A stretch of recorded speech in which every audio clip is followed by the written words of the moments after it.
Greetings, friends around the world. This is Dr. Bob Thiel for the Bible News Prophecy channel.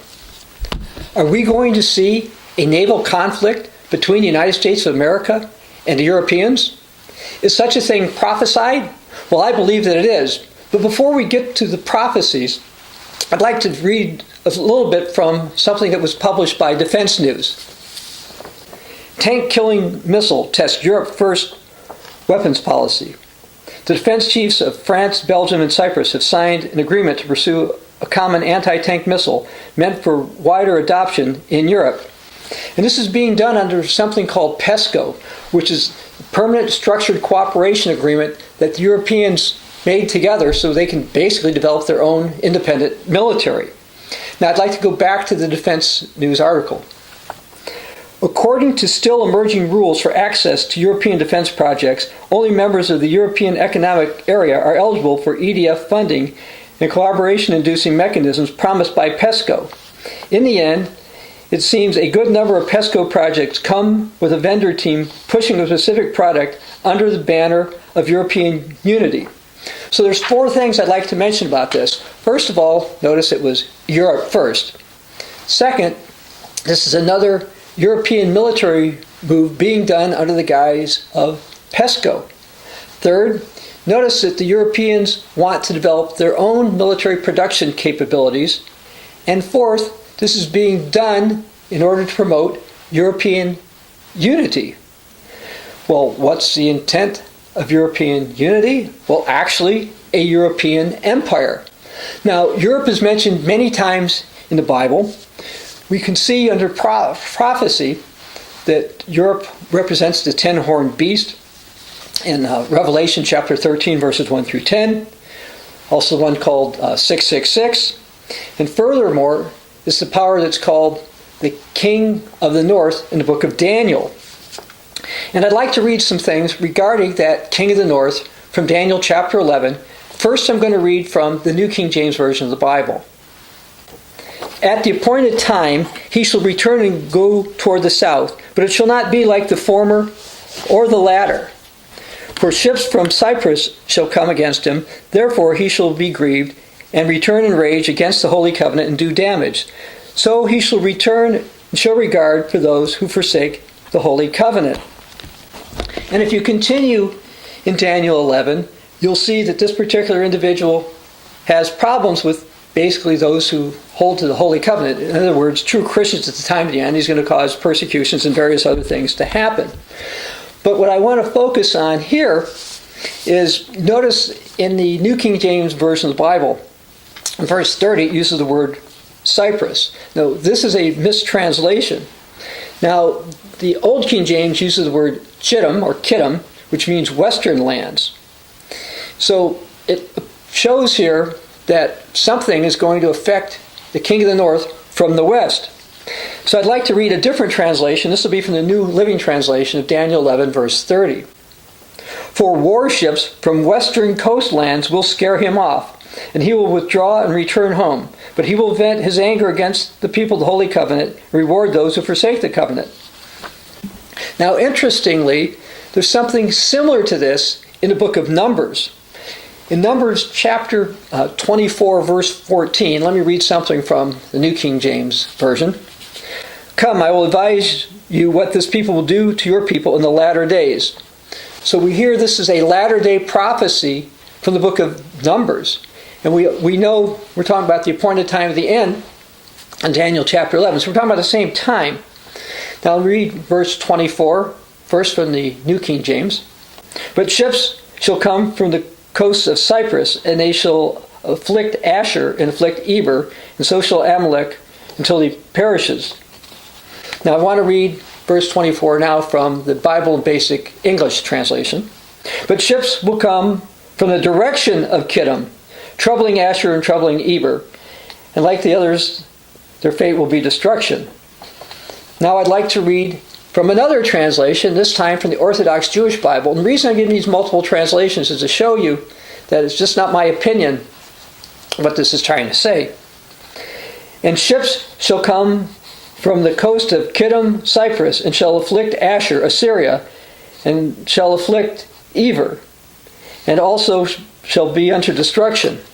Now those parenthetical comments came from the Orthodox Jewish Bible in its entirety. So we see that ships are prophesied to come from the direction of Kittim or Cyprus, which is the west. Now if you look at Europe, what power is west of Europe? It's got a big naval power. Well, that would be the United States of America, and we would also perhaps work with Canada and perhaps even the United Kingdom. So we see that a Western naval power, the book of Numbers, is prophesied to trouble the descendants of Assyria. Now this happens to be a reference to the Germanic peoples of Middle Europe for the end times. So we've got two different parts of the Bible, discussion of this, and both are saying some power from the west is going to come into the Mediterranean and cause a conflict or trouble. Now, there's a Catholic writing related to Daniel chapter 11 that I noticed back in 2012, and I'd like to read what it says. It seems he will probably be defeated by certain people of the Western nations who will give him a naval battle. 11 verse 30. But he will soon recover from this defeat. Now, I'm not convinced that an actual naval battle where a bunch of ships are sunk are going to take place, but there could be a conflict and there could be some missiles or whatever shot off with another. I find this an interesting analysis. So we've got a Catholic writer looking at Catholic writings saying this looks like the West versus Europe. So this is interesting. Now, no later than 2003, I concluded that Daniel 11 verse 30 was referring to the United States and perhaps as Anglo allies, British descended allies, as the naval power. And the reason I mention this is because people have said, well, you look at these Catholic writings, they come up with stuff. Well, it's kind of been more of the reverse. I read the Bible, and then later when I see certain Catholic writings, I say, aha, it's interesting how that seems to tie in. So I'd like to read something that I found probably about 5 years, at least 5 years after I first concluded that Daniel 11:30 was referring to a naval conflict with the United States and Europe. Countess Francesca de Brilliante died in 1935. When the land with a great fleet enters the Mediterranean, England or the United States, then Europe will tremble. God will save Rome. Now, the parts in parentheses there, where it says England or the United States, was actually added by a Catholic priest in the 1940s to that particular part. Now, he didn't connect it to Daniel chapter 11, verse 30, but I am. And what it seems to me this is saying is that when the United States or British forces come to deal with the King of the North, who's heading toward the south at the time, that the Europeans won't like this, but they're being told, calm down, it'll be okay. Now, the Bible shows that the spirit world has knowledge of Scripture. You can read about that, for example, Matthew 4, 5, and 6. It would say that some spirits on the demonic side probably influence people like Countess Francesca de Brilliante to make the statement that she did in order to confuse people at the time of the end. Now, why bring this up now? Well, somebody who I know sent me a link last night to something published by the Federalist, and the article title or the headline was, "When the European Union becomes an empire, its clash with the United States is inevitable." So this is something that is interesting, and I'll explain why it's interesting as we go through it. Now, initially, this article quotes Belgian former Belgian Prime Minister Guy Verhofstadt, who said, "The world order tomorrow is not a world order based on nation states or countries. It's a world order that's based on empires. China is not a nation, it's a civilization. The U.S. is also an empire more than a nation. The world of tomorrow is a world of empires in which we Europeans and you British can only defend your interests, your way of life, by doing it together in a European framework and a European Union." So we see a couple of things here. First of all, the former Belgian Prime Minister is trying to convince the British to stay within the European Union. But the other is, he's convinced that what's needed is a European empire. Now, the Federalist had a few other comments from the writer of this particular article. And so I'd like to read a few things dealing with the EU empire.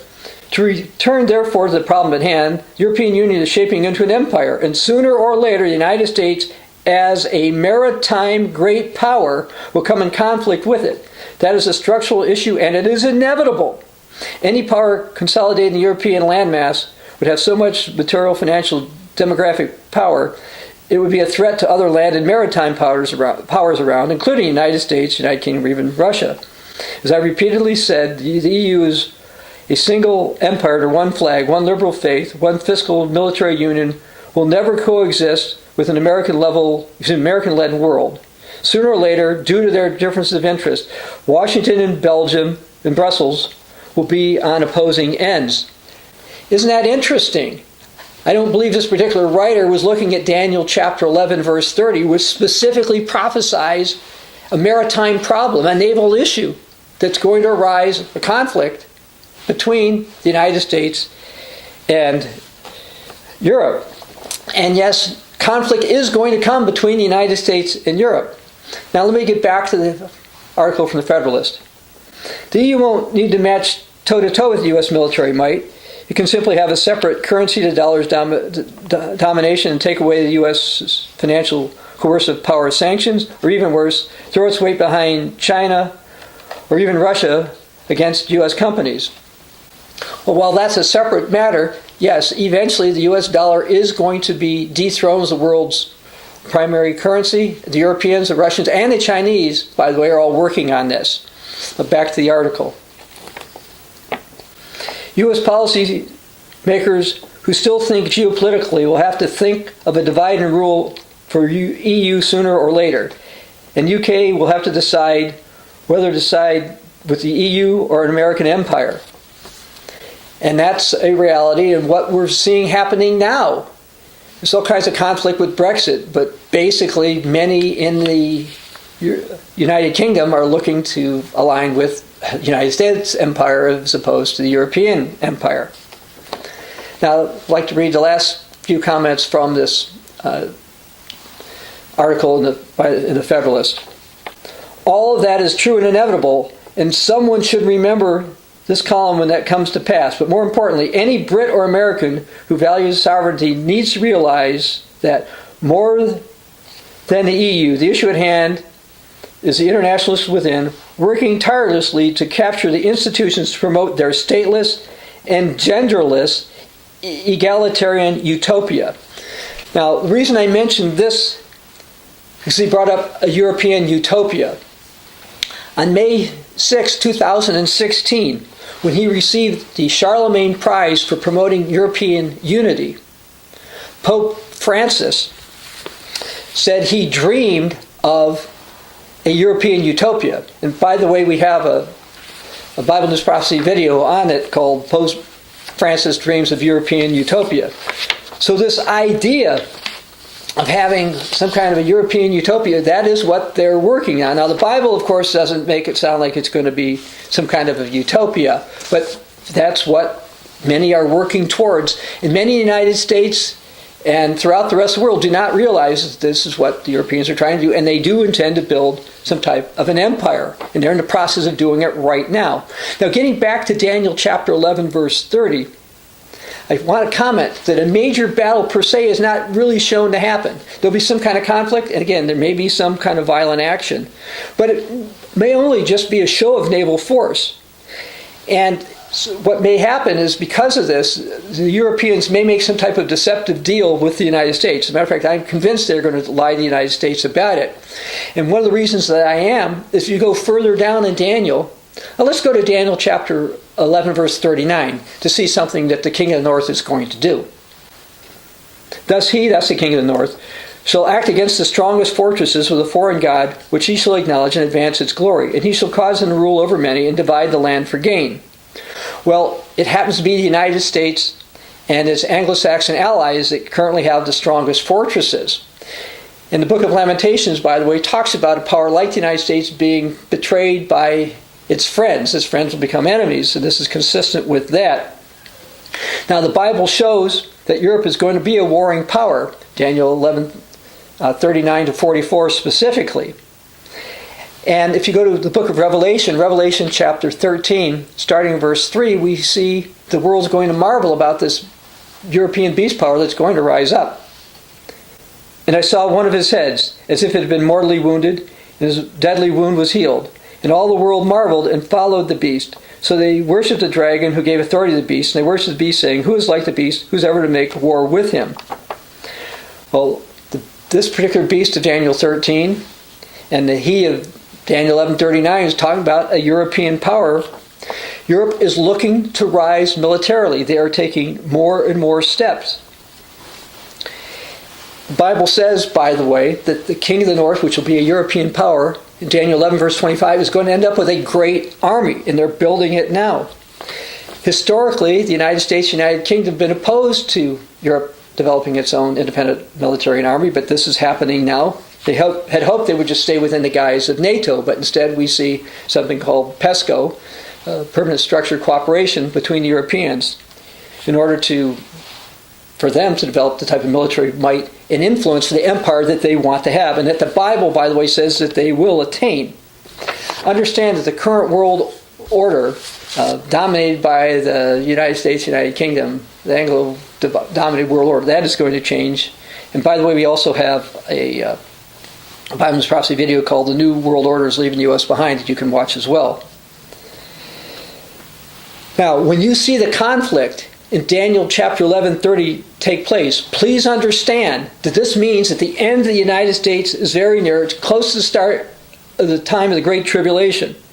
However, I believe that this will be portrayed by the governments and certain pundits as kind of a misunderstanding. Because I think the Europeans and the Americans are going to talk and kind of gloss over this for a short period of time.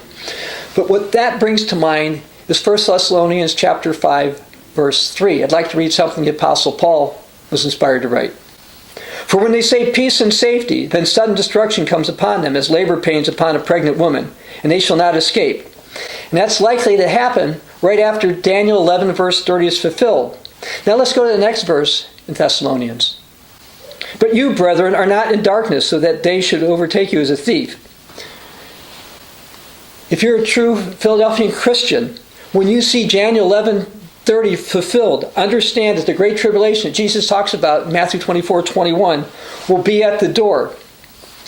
Yes, we're going to see some type of a conflict in the Mediterranean between the United States and Europeans. It is coming. It's prophesied in the book of Numbers. It's prophesied in the book of Daniel. And world events are aligning towards that. So when you see this happen, take action. Understand that the end, meaning the end of the United States and the British Empire, essentially, is going to take place. And the Great Tribulation is going to begin. People will tell you peace and safety, but don't fall for it. Believe what this book says. Conflict, a naval conflict, a maritime conflict is going to come between the United States and Europeans. This is Dr. Bob Thiel for the Bible and Prophecy channel.